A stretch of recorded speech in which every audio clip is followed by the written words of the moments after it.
Olá pessoal, seja bem-vindo a mais um quadro do Leia Bula. Eu sou Ednilza Guedes, farmacêutica e apresentadora no Leia Bula do Portal do Holanda. Então, vocês já pensaram como é que a gente faz assistência farmacêutica nos ribeirinhos? Lá para aquelas comunidades ribeirinhas? Vocês já pararam para pensar nisso? Como é difícil acessar mídias, telefone, WhatsApp. Eu sei que hoje a gente está super evoluído com a comunicação, mas às vezes é muito difícil. A gente não para pensar como chega a medicação, a informação. E hoje eu trouxe aqui. Hoje o nosso programa é ao vivo. Eu trouxe aqui no espaço físico do portal o nosso mestre, doutor Tiago Albuquerque, que também vai se apresentar. Seja bem-vindo, Tiago. Pode se apresentar. Muito obrigado, doutora Ednilza, pelo convite. É uma honra estar aqui. Primeiramente, boa tarde a todos os que estão assistindo.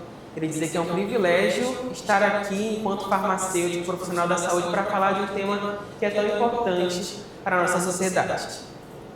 Tiago, deixa eu te perguntar uma coisa que eu acho que você, desde a faculdade, já vinha fazendo esse trabalho. Mas como é fazer assistência farmacêutica para a comunidade ribeirinha? E eu ainda coloco mais, também para o indígena, né? Que às vezes é tudo lá dentro do mato e a gente não consegue um acesso tão dinâmico, tão fácil, visto que no Amazonas, aqui na nossa Amazônia, os nossos acessos são por rios, né, estradas, muitas vezes é mato mesmo. Então, como é esse desafio? Então, doutora, como a senhora bem falou, eu tive contato com a saúde ribeirinha ainda na graduação, mas não dentro da sala de aula, foi na prática mesmo, através de um projeto que o CRF, inclusive na sua gestão, tomou a iniciativa, que foi o projeto Farmacêuticos em Ação, que nos dava a possibilidade de, enquanto acadêmicos, participar de ações junto com farmacêuticos em comunidades indígenas, né, em vários locais também da cidade de Manaus. E foi nessa prática que eu tive contato com a saúde ribeirinha e eu vi o grau de complexidade, o quanto era diferente fazer saúde com essas comunidades, né, que a gente chama de as comunidades ali do beiradão do nosso rio. Com o passar do tempo, é claro, eu formei, me tornei farmacêutico, já sou farmacêutico há 7 anos, hoje eu ministro aulas em uma faculdade, na Faculdade Estácio do Amazonas, e juntamente com os meus alunos, com o apoio também do coordenador do curso de farmácia, o professor Harrison, nós tomamos a iniciativa de elaborar um projeto, né, de desenvolver um projeto chamado Projeto Medicamento Seguro, cujo objetivo era promover o uso racional de medicamentos. E assim, promover saúde na capital, na área urbana, é consideravelmente fácil. Mas promover saúde com as comunidades ribeirinhas, com populações indígenas, é bem diferente.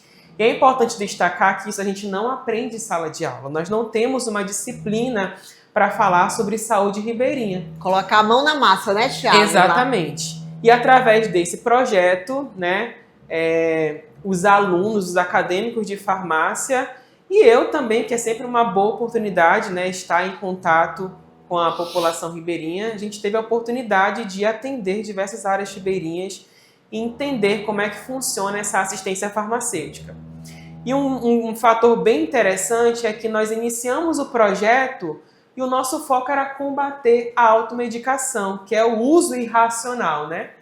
E nós iniciamos o projeto com aquela visão de que não, você não pode se automedicar, se você se automedicar você vai morrer, então era essa as frases que a gente usava, né? A automedicação mata. E quando nós nos deparamos com a população ribeirinha, nós tivemos que mudar todo esse contexto, né? Toda essa abordagem, porque a população ribeirinha ela tem dificuldade de acesso, né?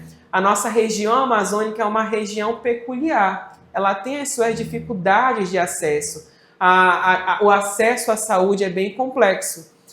E aí a gente teve que mudar a abordagem utilizando um outro conceito, né, que foi lançado há consideravelmente pouco tempo pela OMS, que é a automedicação responsável. Muito bom. Então, existe a automedicação responsável, que é a automedicação responsável, ela visa o uso de medicamentos, é claro, isentos de prescrição, para combater sintomas e males menores, né?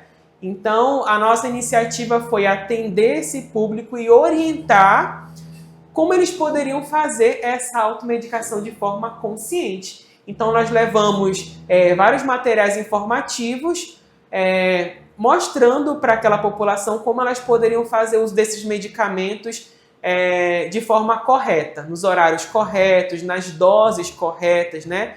A gente sabe que é muito difícil esse deslocamento até a capital. E muitos ribeirinhos têm aquela sua farmacinha em casa. Mas o que eu sempre falo é que não adianta ter o remédio e não saber como usar. Então houve um ganho nisso aí, né? Exatamente. Nós mudamos a abordagem e a abordagem passou a ser focar no uso consciente. Mostrar para a população, fazer com que elas entendessem como usar o medicamento que elas têm ali disponível de forma adequada.